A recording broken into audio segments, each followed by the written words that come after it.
Hey everyone, and welcome back to Story Impact. I'm your host, Lisa Towles. So, why are we here? Because everyone loves a good story. This series showcases authors, their books, their craft, and artistic vision. And in these conversations, we're exploring aspects of their writing journey, how they started, challenges they've faced, and who helps them stay on track. But we also discuss the purpose driving the creation of their books, what brings them back to the keyboard and that empty page day after day. I'm also a crime novelist, and you can find my books on Amazon and on lisatolles.com. Let's get started. So my guest today is David Schoorens, and I can't wait to tell you about his debut novel, which was published in 2022. Refuge, a novel of lost democracy, is a sort of dystopian military political novel, and the writing is original and wonderful. Reviewers have called this book a powerhouse of fiction, a chilling, very plausible novel, a must-read, and engrossing and gripping. Dave's originally from Bedford, Massachusetts, and has a biology degree from UMass Dartmouth, after which he served in the U.S. Coast Guard National Response Center in D.C. before serving as operations officer in the Coast Guard Group Baltimore. Dave also has 2 master's degrees, which he earned overseas, and then somewhere along the way, he found time for a career as a high school science teacher. Wow, that's a lot to pack in. Dave, thanks for joining me today, and warmest welcome. Well, thank you. Thank you very much. Glad to be here. All right, well, I've got a lot of questions. Sure. So let's first talk about Refuge. Can you give us sort of a quick thumbnail sketch of the plot? Tell us about your protagonists, Mike and Debbie. And what we want to know is what kinds of challenges do they face? And without giving away the whole plot, how do they transform in the course of this story? Okay, so the theme of the book, it is a political thriller, military thriller. It imagines a United States that has a now brand new president, and that is a far right authoritarian. And it seems to, even though it was published in 22, that it is tracking pretty closely to current events. So I have that happening. There is a lot of instability in the United States. The new president just creates new powers for himself. And that's the context in which my characters have to live. Now, what I don't do is take the reader to the Oval Office or the corridors of the Pentagon or the halls of Congress. I place them in a very out-of-the-way place. As a matter of fact, you couldn't get more out of the way. I put them on the U.S.-Canadian border between Eastport, Maine, at the Coast Guard station there. There is an actual Coast Guard station there. And also in St. Andrews, New Brunswick. That's where I put Mike and Debbie. Mike and Debbie, why not? And they are Americans. They find themselves caught on that side of the border. They had, in the story, without giving away much, they had purchased kind of a summer home up there in St. Andrews. And they were going up there to check on something. The election was already over. They were facing some, well, just generally national instability, but also some that was focused on them because of their politics. The border closes. Why does the border close? Because the new U.S. president and the Canadian prime minister, well, they don't like each other. Let's put it that way. And the U.S. president retaliates with tariffs and trade sanctions and eventually closes the border. So Mike and Debbie are stuck up there. They're both retired U.S. Air Force officers, both lieutenant colonels. Okay. Debbie's medical corps, a physician. And Mike is a retired U.S. Air Force intelligence officer. On the other side of the border, there is a Coast Guard lieutenant who finds himself in command of the Eastport Coast Guard Station. That's unusual because usually in the real world, that is commanded by a senior chief petty officer or a chief petty officer. Okay. But this lieutenant has a very unusual assignment. And all this takes place along the border. By the way, those are two real towns, Uh-huh. Eastport and St. Andrews. And if you ever anybody has a chance to go to either one, they should. I think I've been to Eastport. I'm originally from New England. I'm from Hingham, Yeah, Massachusetts, and from we went Hingham. to Maine all the time. I think Eastport, yeah, as I recall, it's like way, way, way, way up there, like hours from like Portland, but beautiful Oh yeah. country. All right, Oh yeah. He's so nice. you've painted an interesting picture of kind of the like the landscape and also the political backdrop. I know we don't want to give away too much of the plot, but Dave, one of my questions was going to be, how did the idea of this book evolve for you? And like now hearing it seems obvious, just kind of like looking at the world, looking at our political situation. But yeah, anything you Yeah, want? the inspiration for it came with current events. That's what I thought. Just Yeah, flip on the news, yeah, exactly. and there you have it. Mm-hmm. Um, and of course, to be more specific about that, the events of January 6th provided some of that inspiration, but also the motivation. Yeah. Well, And an idea developed uh, mm-hmm. from that.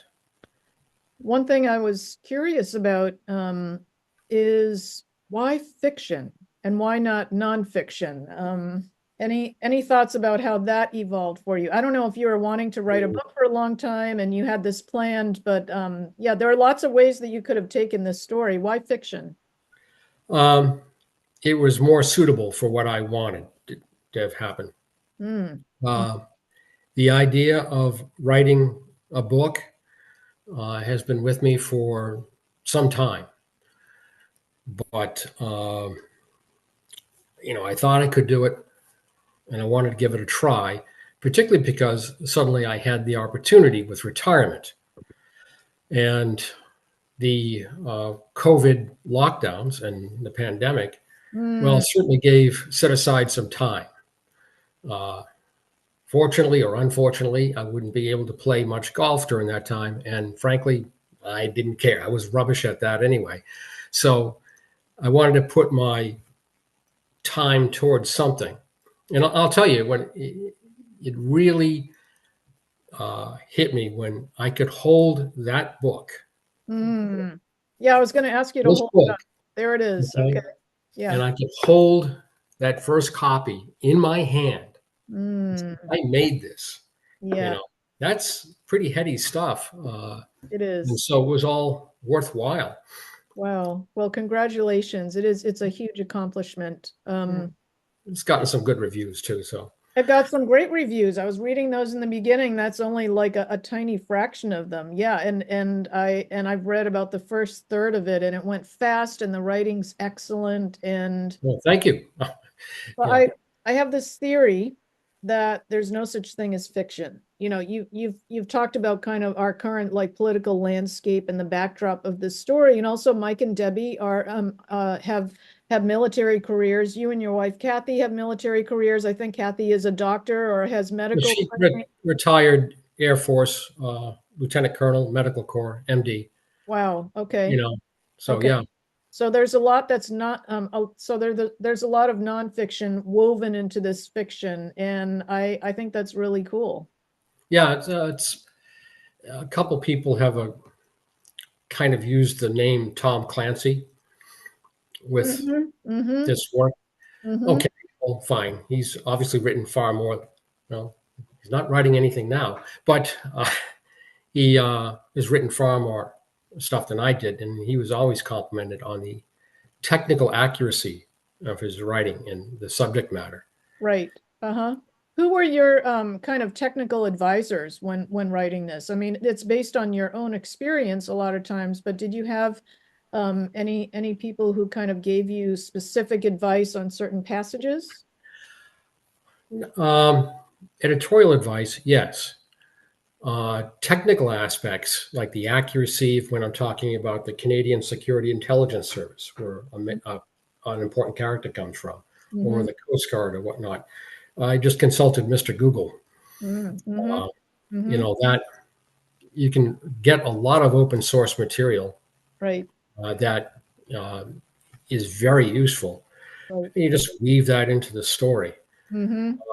Like when I was up in Maine not too long ago, and I decided to deliver a copy of the book to the Coast Guard station in Eastport, Mm-hmm.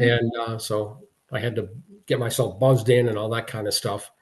Um, and they asked me, why didn't you come up here? We would have shown you everything.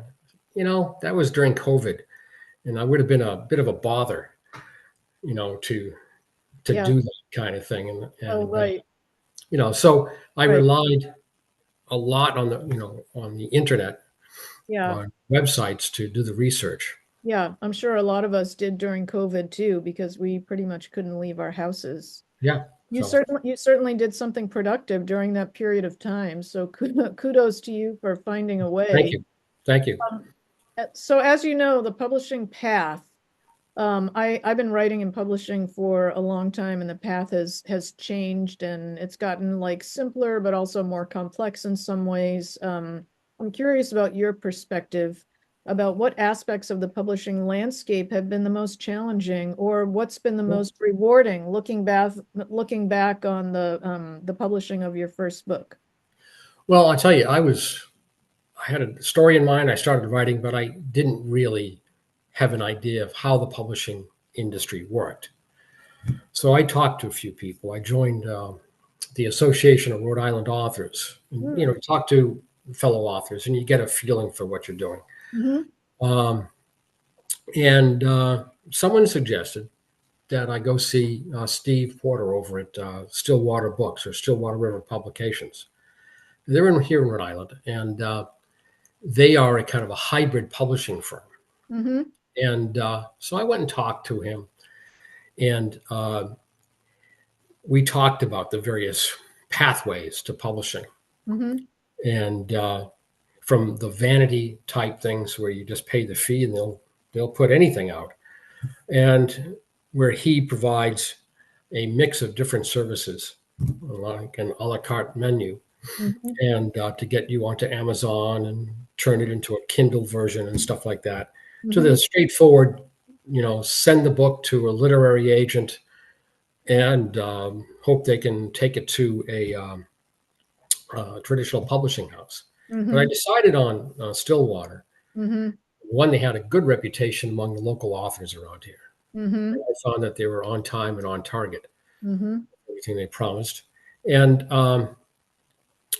Steve said something that really struck me, um, that he called his service and like services like his as the democratization of publishing, that it's the gateways and the gatekeepers are kind of been brushed aside a little bit. And I Right. thought, well, I like that. And besides, if I'm going to spend some money here, I'd rather spend it in Rhode Island. So, Mm-hmm. and so it worked out pretty well. Mm-hmm.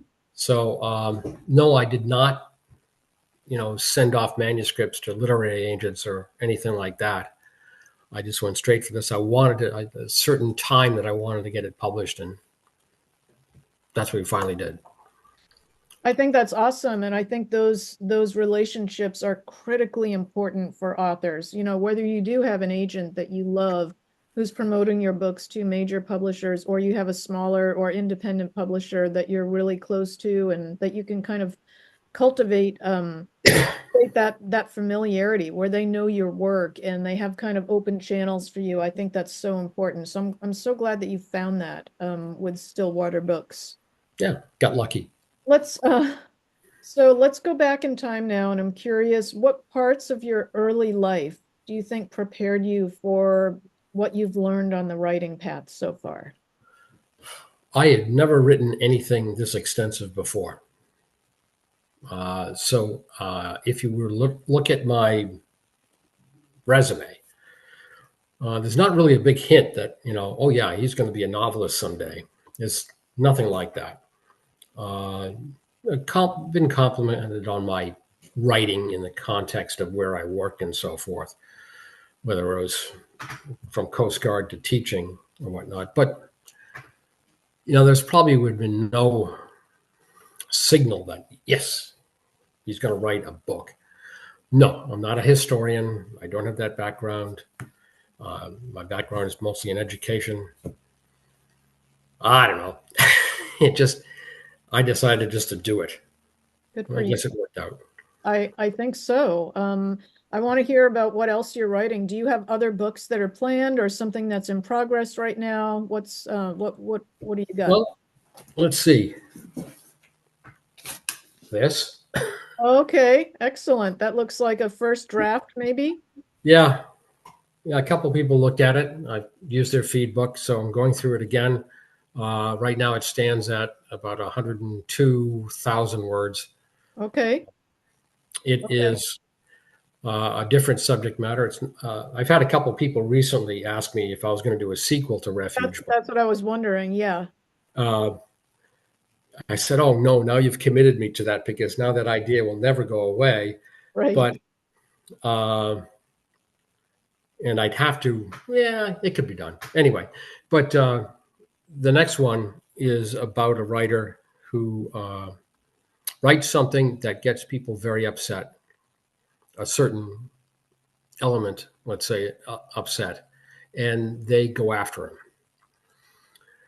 And I go take him through the online threats to surprise packages on his doorstep to, actual crimes being committed. Mm. And so I'm horsing around with that right now, and I'd like to have it done this spring. Awesome. But, yeah. So. One thing I was curious about, like this Refuge is a political thriller. You were a teacher for many years, and you were a science teacher, and you have a degree in science. Did you ever feel any pull to write any nonfiction books about science or any novels incorporating that part of your life? Science fiction kind of things? Yeah. No, that thought hadn't really occurred to me. One thing about Refuge is that, okay, there's lots of science fiction books out there. There's lots of post-apocalyptic fiction that's out there. Mm-hmm. It would be hard to set your work apart from all those because the volume of that, how much work is done in those genres is just immense. I see. Yeah. This is a bit more defined. Mm-hmm. Mm-hmm. It's not like I only thought about that in retrospect. Mm-hmm. Not like, oh, I'll do this because no one else is doing it. Mm-hmm. Didn't plan it that way. Mm-hmm. Although I think, given the subject matter when I published that in 22 and what is happening today, they're tracking very closely. Mm-hmm. So for whatever, but science fiction. I don't have any thoughts on that. Actually, I was hoping to go after this number 2, which is tentatively titled Captive. Like that title. Gives you an idea what happens to the main character. Trying to go into historical fiction. A gentleman who read Refuge gave me the idea because his granddad was in the United States Life-Saving Service out on the Columbia Bar in Washington State. And my wife and I had toured the Great Lakes and seen a number of the old U.S. life-saving stations restored to museums. And this was the service that preceded the U.S. Coast Guard. Okay. And so there's a lot of information out there, but they're hardly written about. But these were the guys. They were the Iron Men in wooden boats that would row out into the surf to try to rescue people who were within a ship that's gone aground within sight of the shore. Yeah. So I'm thinking, yeah, there could be a good story in that I somewhere. would I would love to read a story about that. You bring up something interesting. About kind of publishing a book in like a genre or subgenre that's completely saturated with books, as opposed to another genre that's wide open. Well, the genres that are saturated with books probably implies that there are a lot of readers that want to read about them. That is the other But I, side of that coin. Yeah. but I think it's our jobs to kind of like put a sort of unique spin on it somehow. I think that's what I try to do. I don't always do that, but yeah, I would love to read about something like that. Well, give me another 2.5 years. All right. So get going on that now. I know, but this is a hobby for me. Yeah. It's not let's say, an occupation. Hmm. I'm too old for occupations. I totally disagree, but yeah, I, I think you're off to a great start of whatever it's going to end up being. Um, I have just a few more questions. I think I know Sure. the answer to this one, but tell our viewers who has helped you the most on the path to publication. Well, that would be easy. The first person to read the book, The Refuge, and to give me the thumbs up, and that would be the person that's downstairs here. That would be my wife, Kathy.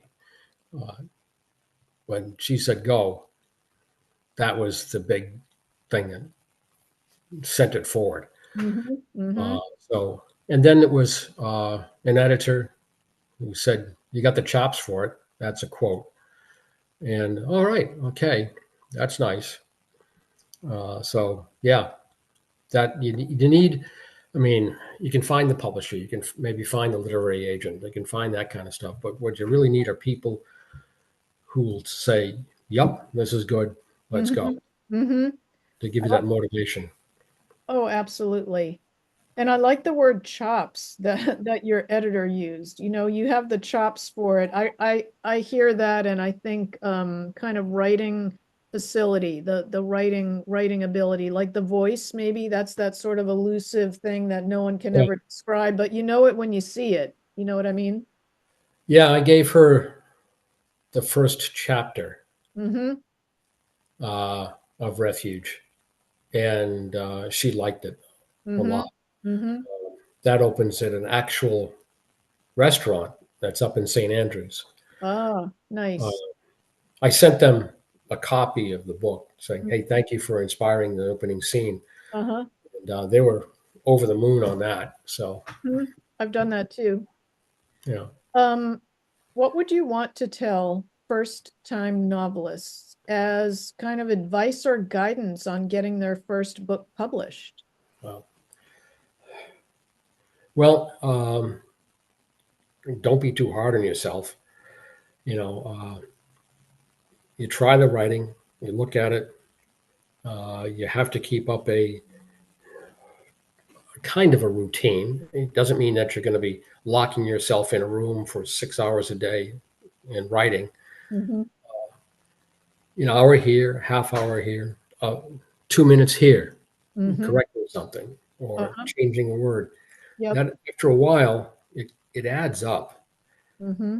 And for Refuge, I mean, many a time I'd be downstairs. It's the evening, watching a TV show, and then, nope, I'm going upstairs to my desk to, okay, I want to get this out right now. Mm-hmm. So Mm-hmm. yeah, and then when you get out there, if you're approaching it as an independent author, uh, boy, you're going to spend a lot of time trying to promote the book, Yeah.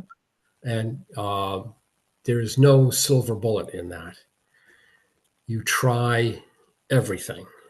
That doesn't mean that if you put up a promo post on Facebook and some guy says, "I'm going to help you make this book, bestseller," be careful.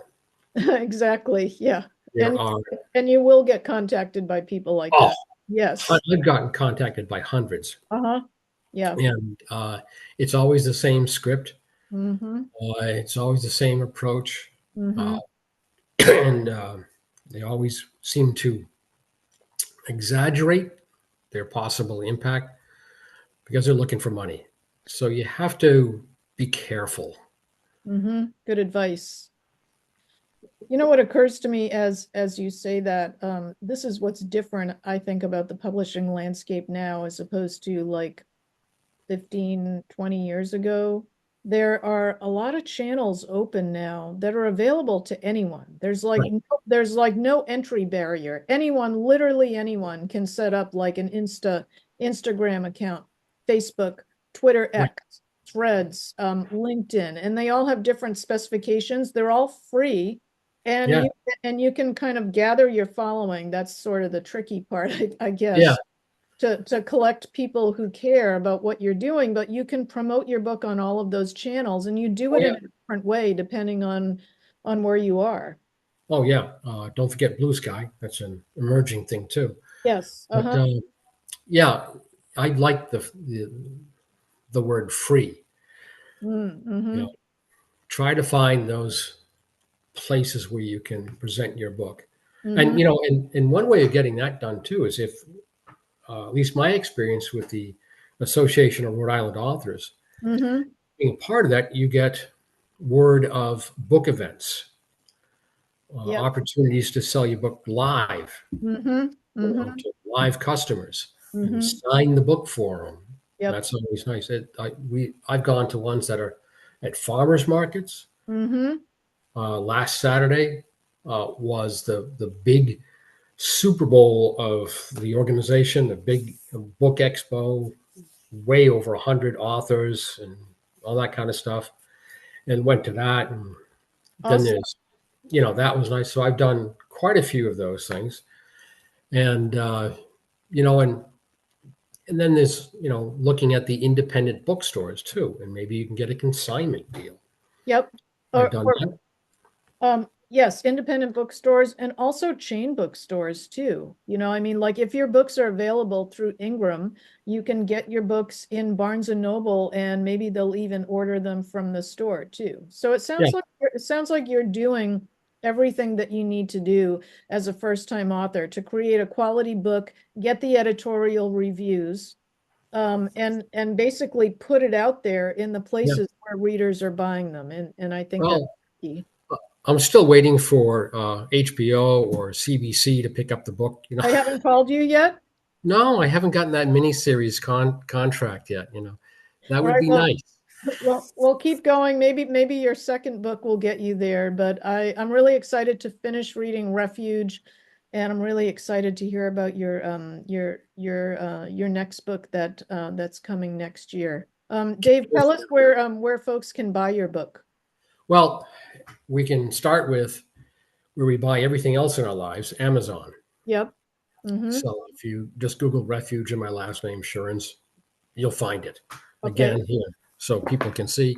It has a rather distinctive cover. I love the cover. Yes. Who Yeah. designed your cover? Uh, my brother-in-law, who's a Awesome. rather accomplished artist here in Long Okay. Island, and he put together an American flag, and underneath Refuge is the Canadian maple leaf, because Oh, the okay. backdrop is always in the story a conflict between these two nations. The US and Canada. Ah, Yeah, I interesting. know. As much as that sounds crazy, just pick up the paper these days, and Well, exactly. There's, as I say, there's no such thing as fiction. Anyway, I want to let viewers yeah, know to go to www.refugedavidschoorens.com to learn more right. about Dave and his exciting debut novel. Dave, thank you so much for joining us today. It's been a pleasure hearing about you and your book. Oh, great fun for me too. Really All liked right. it. Thank you so much for joining, and we'll see you next time.